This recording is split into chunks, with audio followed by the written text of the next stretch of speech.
Hello guys, आज का case बहुत ज़्यादा मज़ेदार होने वाला है क्योंकि आज के केस में आपको बहुत ज़्यादा सस्पेंस और थ्रिलर देखने के लिए मिलेगा। और इस केस में बहुत ज़्यादा उतार चढ़ाव आते रहे हैं और इसमें 5 से ज़्यादा मर्डर्स हुए हैं, रेप हुए हैं। तो आज का केस आपको सुन के मज़ा आए। साल 2016 कानपुर के एक छोटे से गांव में 4 लोगों का मर्डर हो जाता है जिनका नाम होता है राहुल, रवि, आकाश और सुरेश। उन लोगों की एज 18 से 21 के बीच में होती है और पता चलता है कि वो चारों के चारों अच्छे दोस्त थे। जब पुलिस इन्वेस्टिगेशन करती है तो ये केस नंदिनी से कनेक्ट होते हुए दिखता है। तो जब पुलिस वाले नंदिनी के घर जाते हैं तो उसके घर वाले बताते हैं कि वो तो आज से करीब 1.5 महीने पहले ही गांव छोड़ के भाग चुकी हो। और वहाँ की जो आसपास के लोग होते हैं और जो वहाँ का सरपंच होता है वो बताता है कि नंदिनी एक बहुत ज़्यादा बड़ी कैरेक्टर लेस औरत थी। वो इन लोगों को अपना जिस्म बेचा करती थी पैसों के लिए। उसने इन चारों के ऊपर रेप का इल्ज़ाम भी लगाया था क्योंकि वो पैसे ऐंठना चाहते थे चारों लड़कों से। हो ना हो ये मर्डर उसी ने करा है इसी गुस्से में आके।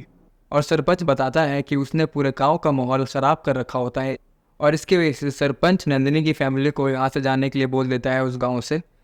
और सरपंच उनको उस गांव से निकालने के लिए बोल देता है कि जब तक तेरी बेटी यहाँ पे रहेगी इस गांव का कुछ अच्छा नहीं हो सकता। ये लोगों को भड़काती, ये लड़कों को अपनी तरफ बुलाती है और गलत गलत चीज़ें करती है, गलत गलत इशारे करती है। इसके वजह से तुम लोगों को यहाँ से खाली कर देना है और तुम्हारे पास सिर्फ 30 दिन है। और वो हुक्का पानी भी बंद कर देता है उन लोगों का। उसका बाप बोलता है कि मैं इसकी शादी कहीं ना कहीं करवा दूंगा साहब, हमारी क्या गलती इसमें, आप हमको क्यों निकाल रहे हैं। उसका भाई बोलता है कि मैं इस लड़की को जान से मार दूंगा या फिर हम इसे घर से बाहर निकाल दें। लेकिन हमने उसके घर वालों ने क्या बिगाड़ा है, ये तो बुरी मेरी बहन है, मेरी बेटी है बुरी, आप हमको इसकी सज़ा क्यों दे रहे हो। लेकिन सरपंच उनकी एक नहीं सुनता है और उनका हुक्का पानी भी बंद कर देता है और साथ के साथ ये भी बोल देता है कि कोई भी इन लोगों से नहीं मिलेगा, ना ही इनसे कोई बात करेगा और अगले 30 दिन में तुम लोगों को ये जगह खाली कर देनी है।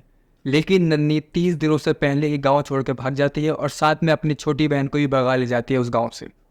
और गांव की पुलिस बहुत ज़्यादा ढीली होती है, उनको इतना फ़र्क नहीं पड़ता किसी का मर्डर हो गया है, किसी से क्या हो गया। उनको सिर्फ अपना पैसा आ रहा होता है, उससे मतलब होता है। और वो ज़्यादा इन्वेस्टिगेशन नहीं करती है कि वो लड़की कहाँ गई है, दिल्ली में गई है तो फिर वो कहाँ रहती है और उसका अता पता क्या है। और गांव की पुलिस इतनी ज़्यादा जांच पड़ताल नहीं करती है। और इसी तरह देखते देखते 30 दिन से ज़्यादा हो जाते हैं मर्डर हुए हुए, लेकिन उस लड़की का कोई पता नहीं चलता है। और फिर कुछ दिन के बाद दिल्ली से एक टीम आती है पुलिस वालों की, जो कि उस गांव के इंचार्ज से मिलती है और पूछती है कि आप इस नन्ही नाम की लड़की को जानते हो, ये इसी गांव में रहती है। तो ये सुनकर गांव का पुलिस वाला बोलता है कि इसने वहाँ पे भी किसी का मर्डर कर दिया है क्या। दिल्ली का पुलिस वाला बताता है कि ऐसा तो कुछ नहीं है। नंदिनी और उसकी छोटी बहन और उसका पति वो लोग यहीं इसी गांव में आ रहे थे, लेकिन आने से पहले रास्ते में उनका एक एक्सीडेंट हो जाता है और गाड़ी ठुक जाती है। गाड़ी ठुकने के बाद शायद उनसे कुछ लूटपाट होती है और उसके पति का वहीं पे मर्डर हो जाता है। और उन दोनों बहनों को कुछ अता पता भी नहीं है। वहाँ पे हमें 2 लोगों के खून के निशान मिले हैं, एक तो उसके पति दीपक का है और दूसरा शायद उन दोनों बहनों में से किसी का है। और उन दोनों बहनों का अभी तक कोई अता पता नहीं है, वो लापता है। तो ये सुनकर गांव के पुलिस वाले दिल्ली के पुलिस वालों को नंदिनी के घर ले जाते हैं। और जब वो उसके घर पहुंचते हैं और वो नंदिनी के पापा को ये सारी चीज़ बताता है तो उसके पापा का रिएक्शन बिल्कुल भी नहीं बदलता है। उसके बाप को बिल्कुल भी बुरा नहीं लग रहा होता है। और नन्ही का भाई ये सुन के बोलता है कि अगर वो लोग यहाँ आते तो मैं उनका मर्डर खुद कर देता। और इधर से पंचायत का जो सरपंच होता है वो बोलता है कि जी हाँ साहब, इस लड़की ने इस गांव का बहुत ज़्यादा बुरा हाल कर रखा था। वो एक बहुत ज़्यादा बड़ी कैरेक्टरलेस औरत थी, उसने इस गांव का माहौल ही ख़राब करके रखा हुआ था। अच्छा हुआ कि वो ये गांव नहीं आ पाई। और अभी हमारे गांव में 4 लोगों का मर्डर भी हुआ है, हो सकता है कि उसी लड़की ने करा हो अपने पति के साथ मिलके। तो ये सुन के पुलिस वाले और टेंशन में आ और फिर उनको ये केस समझ में नहीं आ रहा होता है कि नंदिनी विक्टिम है या फिर उसी ने अपने पति का मर्डर करा है और उसी ने अपने पति को लूटा है और वही उसको लूट के भाग गई है। लेकिन अगर उसने अपने पति को लूटा तो वो गाड़ी क्यों छोड़ के गई। तो ये सारी चीज़ें पुलिस वालों के दिमाग में चल रही होती है कि तभी वहाँ पे एक लड़का आता है दिल्ली पुलिस वालों के पास, यूसुफ नाम का, जो कि इस केस का पूरा रुख ही बदल देता है। वो बताता है कि ये जो गांव वाले हैं ये सब झूठ बोल रहे हैं नंदिनी के बारे में। नंदिनी बिल्कुल भी ऐसी लड़की नहीं थी, वो बहुत ज़्यादा अच्छी लड़की थी, बहुत ज़्यादा चच्चल लड़की थी और बहुत ज़्यादा शरीफ लड़की थी वो। तो पुलिस वाले पूछते हैं कि तुमको ये सारी चीज़ कैसे पता, तुम कैसे जानते हो नंदिनी को इतनी अच्छे तरीके से। तो यूसुफ बताता है कि वो मेरी एक्स रह चुकी है, किसी वजह से मेरे को उसको छोड़ना पड़ा।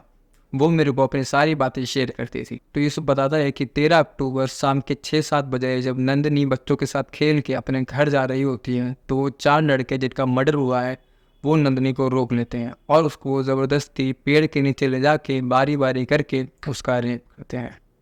और जब वो ये बात अपने घर पे बताती हैं तो घर वाले उसका बिल्कुल भी सपोर्ट नहीं करते, क्योंकि उन चारों लड़कों में से एक लड़का सरपंच का भांजा होता है। इसके वजह से उसके घर वाले बोलते हैं कि बदनामी होगी, तेरे से कोई शादी नहीं करेगा, उन लोगों की सारी बात सुनेंगे, हमारी कोई बात नहीं सुनेगा, अपना मुँह बंद रख। और कोई भी नंदिनी का साथ नहीं देता है। तो वो रोते रोते मेरे घर आती है और मुझको ये सारी चीज़ें बताती है। मुझको बहुत ज़्यादा गुस्सा आता है और मैं सरपंच के पास खुद जाता हूँ और पंचायत बुलाता हूँ। जब हम पंचायत बुलाते हैं तो वो 4 लड़के नंदिनी के ऊपर ये इल्ज़ाम लगाने लगते हैं कि इसने हमसे पैसे लिए हैं अपना जिस्म बेचने के लिए और अब इसको और पैसे चाहिए, इसके वजह से ये हम पे रेप का इल्ज़ाम लगा रही है।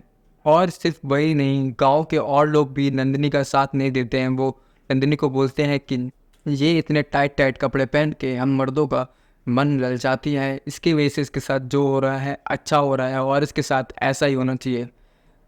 गांव के जो और लोग होते हैं सब के सब उसी के ऊपर ब्लेम करने लग जाते हैं कि इसी के वजह से जो हुआ है, इसी के वजह से हुआ है। हमने भी इसको देखा है कि पैसे लेके ये कभी उसके साथ जा रही है तो कभी उसके साथ जा रही है। ये सब सुन के सरपंच और पूरी पंचायत उनको उस गांव से जाने के लिए कह देती है और उनका हुक्का पानी भी बंद कर देती है।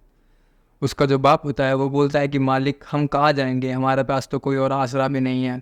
उसका जो भाई होता है वो बोलता है कि मैं उसका मर्डर कर दूंगा, लेकिन इसमें हमारी क्या गलती, आप उनको क्यों निकाल रहे हैं।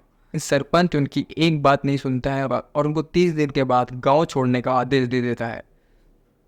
लेकिन 2 दिन के बाद सरपंच उनके घर जाता है और नंदिनी के बाप और सरपंच के बीच में एक डील होती है और वो डील ये होती है कि तू अपनी बेटी को मेरे पास एक रात के लिए छोड़ दे। ये बात सरपंच कहना होता है कि अपनी बेटी को तू एक रात के लिए मेरे पास छोड़ दे, बदले में मैं तेरा हुक्का पानी वापस से चालू करवा दूंगा और तेरे को कहीं जाने की भी ज़रूरत नहीं है।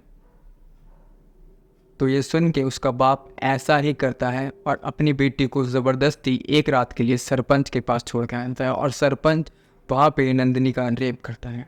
सिर्फ सरपंच ही नहीं, पंचायत के 3-4 लोग और होते हैं जो कि सेम चीज़ सेम काम करते हैं और नंदिनी अपने घर वालों की वजह से चुप रहती है। लेकिन एक दिन नंदिनी मेरे पास आती है रोते रोते और मुझसे बोलती है कि यूसुफ चलो कहीं बात चलते हैं, मुझे यहाँ पे नहीं रहना, अब कुछ बहुत ज़्यादा बुरा होने वाला है। तो मैं बोलता हूँ कि नंदिनी मैं तुम्हारे साथ रहना चाहता हूँ, लेकिन मैं अपने पापा और मम्मी को छोड़ के कहीं नहीं भाग सकता, मेरे पीछे भी जिम्मेदारियाँ हैं। तो ये सुन के नंदिनी बोलती है कि ठीक है तुम अपनी जिम्मेदारियाँ निभाओ, लेकिन मेरा कुछ इंतज़ाम कर दो भागने का, मेरे को यहाँ पे नहीं रहना है। तो यूसुफ बोलता है कि ठीक है तुम 1-2 दिन में मेरे से आके मिलो, मैं कुछ करता हूँ। लेकिन नंदिनी बोलती है कि मेरे पास 1-2 दिन का टाइम नहीं है, कल वो मेरी छोटी बहन को भी मेरे साथ कहीं भेज देंगे। ये मैंने अपने बाप को कहते हुए सुना है और जो मेरी ज़िंदगी बन चुकी है वो मैं अपनी छोटी बहन की नहीं बना सकती। इसकी वजह से जो करना है जल्दी करना है, तो जो करना है तुम्हें आज ही करना होगा। तो यूसुफ बोलता है कि ठीक है तुम मुझे आज रात 10 बजे जितने पैसे हो तुम पे वो और अपने जितने भी डॉक्यूमेंट्स हो वो और वो सब लेके एक जगह पर मिलो, फिर मैं तुम्हें कहीं पे भेजता हूँ। और वो लोग फिर रात के 10 बजे बस अड्डे में मिलते हैं और उनको वो एक दिल्ली वाली बस में चढ़ा देता है और नंदिनी और उसकी छोटी बहन वहाँ से भाग जाते हैं। तो इसके बाद यूसुफ से पुलिस वाले बोलते हैं कि कहीं तूने ही तो उन 4 लोगों को मर्डर नहीं करा, क्योंकि तेरे पास पूरा का पूरा मोटिव है उनसे बदला लेने का। तो यूसुफ रिप्लाई में बोलता है कि साफ काश मैं उनका मर्डर कर पाता, लेकिन मेरे पीछे जिम्मेदारियां हैं जिसके वजह से मैं उनका मर्डर नहीं कर पाया।